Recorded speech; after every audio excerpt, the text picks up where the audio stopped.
Hello and welcome to another video on my channel. Today's episode will be about a new manga. Dark, grotesque, chaotic, cheerful. Hayashida's artistry is embodied by these characteristics, and she's done a superb job of translating them into the cult classic Dorohedoro. Turning the clock back to 1997, Hayashida laid the foundation for her distinctive style with her first one-shot, Sofa-chan, and left her mark on it. A bizarre narrative, surreal personifications of everyday objects, a somber, heavy use of black, and a balance of lightheartedness and horror. And today, this style has led Hayashida to be one of the faces on the non-existent Mount Rushmore of seinen. Seinen is often considered an umbrella term for all that is bloody, violent and gritty.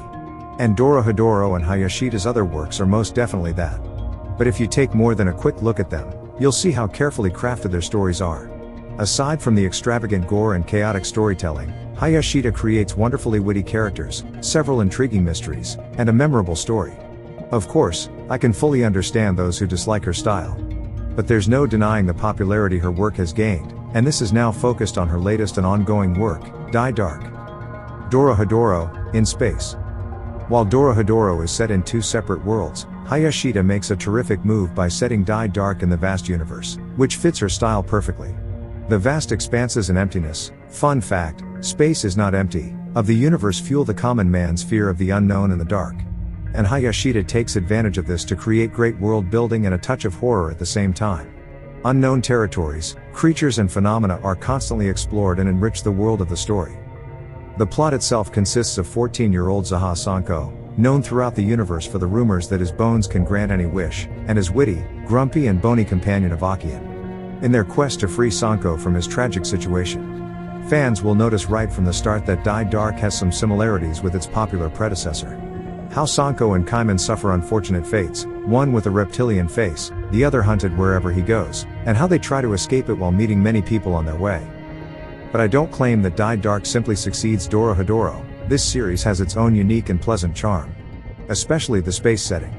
More than that, Hayashida manages to weave different planets and locations together in a single chapter.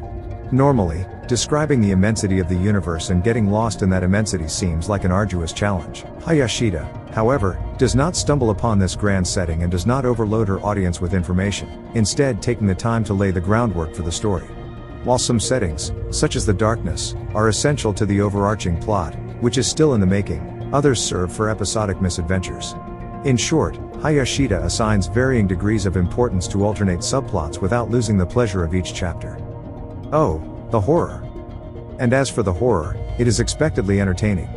Hayashida's trademark lighthearted horror comes through in this series as well, with sustained gore and frequent images of skulls and bones. And thanks to the space setting, Hayashida creates a plethora of uniquely horrifying aliens and species, from three-headed giants to a skull-faced dog. He also gives his various cast members interesting abilities, many of which are gory. Sanko's abilities are all named Darkness and Melt Bodies to Bone. And then there's Shimada's ridiculously overpowered death abilities, which allow them to blow up enemies in a frenzy of organs and guts. Thus, as long as you follow the mischievous protagonists, desensitized to blood and death, you're guaranteed to witness humorous, bloody massacres. Tight women and excessive bloodshed. While Die Dark features a number of unique-looking aliens and creatures, you'll surely notice echoes of Hayashida's memorable art style and design. The characters are generally very tall, with 14-year-old Sanko measuring 190 centimeters and the others similarly. Sanko also bears a striking resemblance to Shin from Dorohedoro. And of course, what would a Hayashida series be without muscular, adorable women? In addition to the character design, Hayashida's excessive use of black is seen in almost every panel. Combined with the gory scenes, this adds greatly to the dark and chaotic nature of the series. There are also occasional standout panels that convey an unsettling tone and sense of surrealism that I appreciate. Admittedly, I suppose the graphics and panels can be difficult to understand at times if you're not used to the crazy use of black and the generally chaotic nature of Hayashida's graphics and narrative. I see this as reinforcing the chaotic and unpredictable nature of the narrative, but it's something that may put some off. And to return to the space setting, Hayashida has created a variety of unique aliens and creatures that constantly remind us that the story is set on different planets and in different locations in the vastness of space. While in Dorohedoro there were devils and strange masks that erase the presence of humanoid characters, in Die Dark other species appear in almost every chapter and wrap humanoid characters in disturbing robes. Silly and silly. And again, Hayashida's trademark is found in the casual and dismissive nature of death.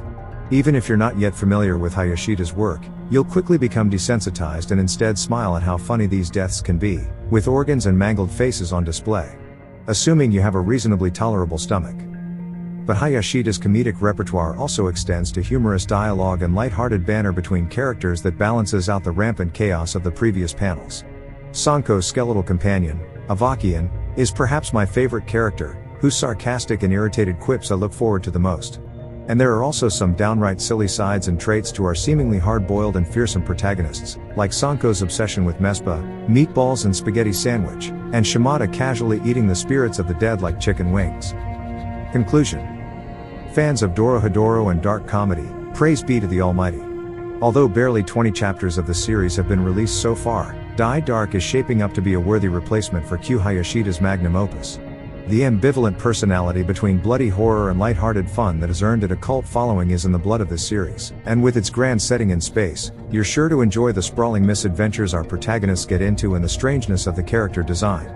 I'm confident that this sci-fi move Hayashida has made will be as entertaining as Dorohedoro, and will have its own charm.